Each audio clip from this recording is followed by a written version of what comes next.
Back to This Morning now on BBC Two, and it's a wintry watch.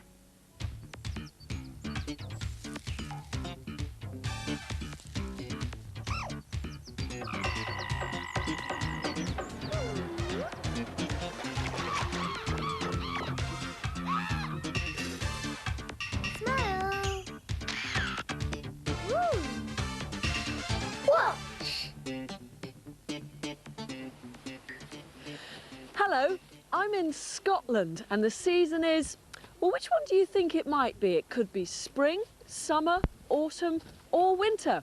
Here come some clues. In this season, the weather's generally much colder. Sometimes there's frost or even snow. Animals and birds may have to search really hard for their food. The days are shorter and the sun is lower in the sky. Yes, you guessed it, it's winter. Well, you must have done. I mean, just look at all the clothes I've got to wear to keep me wrapped up nice and warm. But how do the plants and animals cope with keeping out the cold in the winter months? Some animals, like these sheep, have their own winter coats, thick woolly fleeces which help to keep them nice and warm. Other creatures, like hedgehogs and dormice, hibernate. They miss the winter altogether. Some birds migrate. They fly to much warmer countries. Trees, like this birch, protect themselves by losing their leaves in the autumn. This helps the tree because in cold, wintry weather, it can't take in any water through its roots. If it had leaves, it would lose water through them and dry up. The pine, on the other hand, doesn't lose much water through its needle-like leaves because they have a thick, leathery covering, so it doesn't need to lose them in the winter. Although winter's a really difficult season, some plants and animals are adapted to survive in the cold. And that's why I've come all the way up here to the Cairngorm Mountains to meet some animals that seem to prefer winter to summer.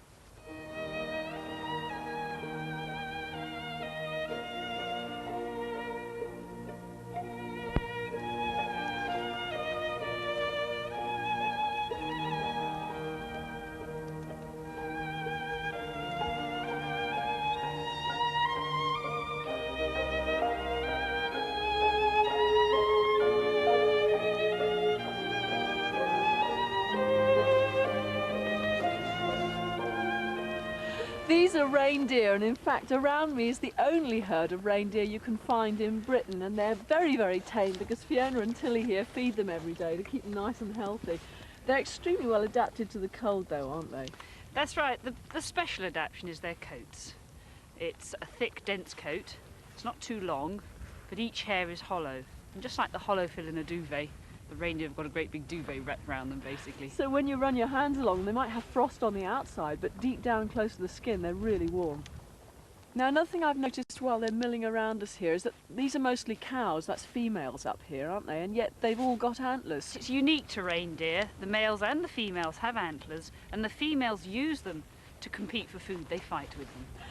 Now, the hair being so good for keeping them warm, it extends right down onto their feet too, doesn't it? They've got really furry feet. Furry feet to keep them warm, but also to stop them slipping on ice and snow.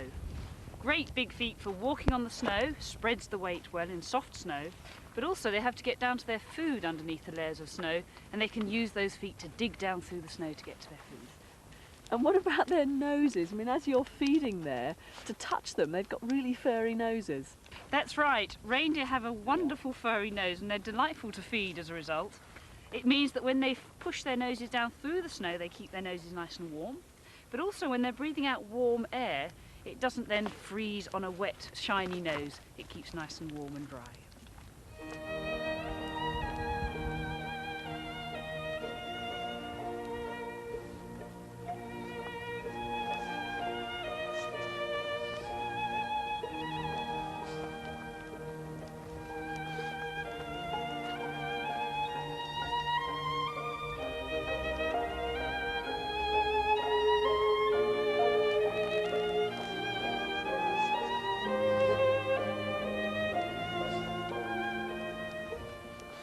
Well, the reindeer can certainly survive just fine up here, however cold it is, but for other animals, the cold can be a lot more serious. When it's cold, birds have to fluff up their feathers. A layer of air is trapped around their bodies, and that helps to keep them warm. Sometimes they even stand on one leg, hiding the other one in their feathers. But the main problem for birds in winter is finding natural food, like insects, berries, seeds or nuts. These become much, much more scarce as winter goes on. And that's where you could help out. Whether you live in the countryside, in the town or even in a big city, you could put out a regular supply of food and water for the birds. But what sort of food should you put out? Well, I've come here to Kirkton Primary School near Inverness to find out.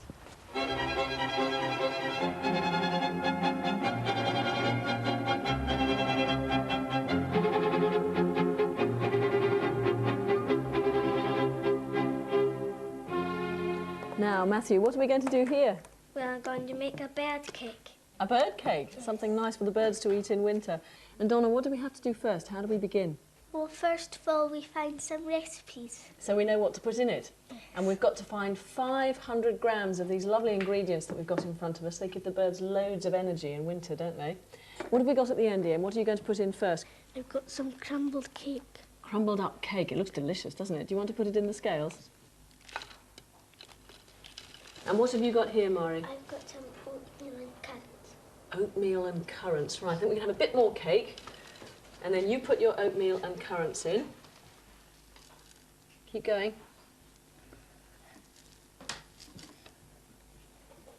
Okay. And now some currants. And there's a big tub here. That's a heavy one. That's the peanuts. All right. We'll put some peanuts in. Now, Matthew, do you want to come round with your seeds? I think we could have most of those seeds. Keep going. A bit more. And there's our 500 grams. What happens next, Donna? We put it in a container. Right, well, the first thing we've got to do is we've got to take the ingredients here and we've got to put them into this bowl. And then, Mari, do you want to stir them up? Okay, here we are. A nice big spoon, you stir it. Now, what happens when we've got all the ingredients mixed together? We pour the melted fat over the mixture, but you have to be very careful with the fat. So it should always be an adult that handles the fat, shouldn't it? So Miss McDonald, our teacher, pours the melted fat over the mixture for us. Ooh, and what happens to it? Well, it's sticky.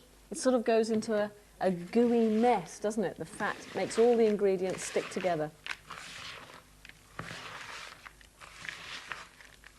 And when the fat starts to go hard, you can put it into a pot like this. This is a yoghurt pot with string to hang it up, but you could use half a coconut maybe, and the bird cake mixture goes in here and it goes all solid, and then the birds can come and eat it. It's chilly out here, isn't it? So we want to put these things on the bird table quite quickly. Gavin's going to hang his bird cake up. There's already one on there, and if I put these treats on the bird table there. Okay, let's go inside and watch now.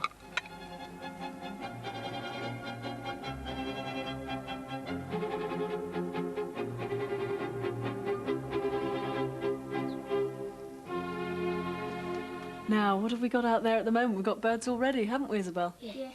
What's there? It's a blue tit and it's eating from the top of the bird cake that we put out earlier this week. Its tail's very blue and its head's blue as well, and at the top of its wings it's green, kind of greeny yellow, and its breast is yellow. And what else have you seen on the bird table? There's been lots of chaffinches and robins and different kinds of other tits, like the great tits. That's excellent. And birds that have come just a couple of seconds after we put the bird cakes out. So remember, you could feed your own local birds too. We're going to keep on watching these. If you do decide to feed them, do it regularly and make sure you put some water out too. You'd be surprised after just a short time how many different sorts of birds you'll be able to see.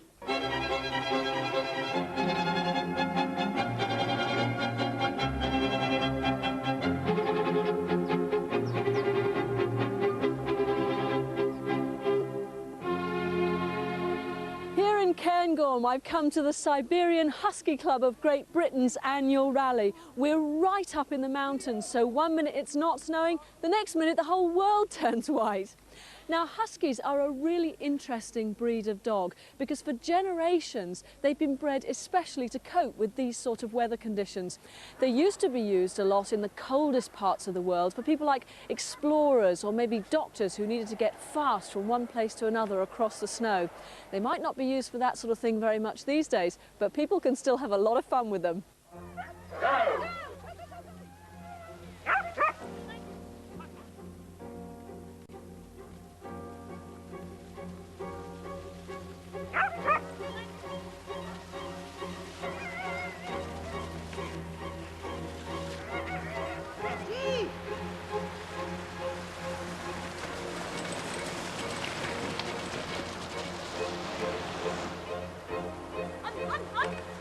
Oh my God!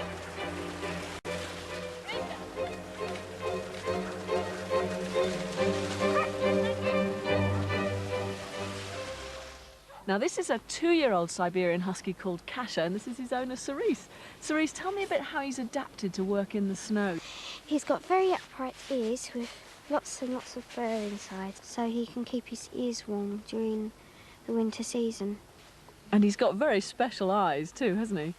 Yes, he's got one brown eye and one blue eye, and that is very common. For them to have one of each, it looks most unusual, doesn't it? Yes. And what about his eyelashes? They're very special as well because they protect his eyes from the snow. And he's also got a special coat, hasn't he? Yes, he's got 2 layers of fur, which is just like a double coat. Oh, I see. So if I part the hair, there's that soft grey fur near his skin, and then the longer white fur over the top. Yes.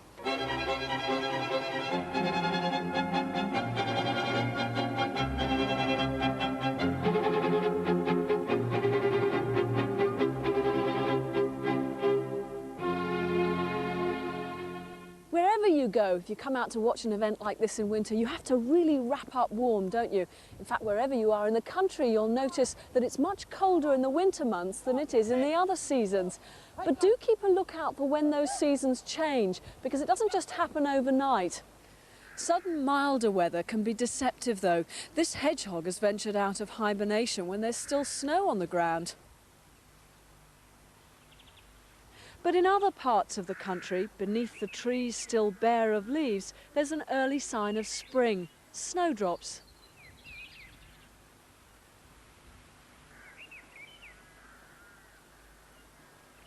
So in different parts of the country, winter may already be on its way out and spring will soon be here. Certainly still winter here. Watch and see what it's like near you. Bye-bye.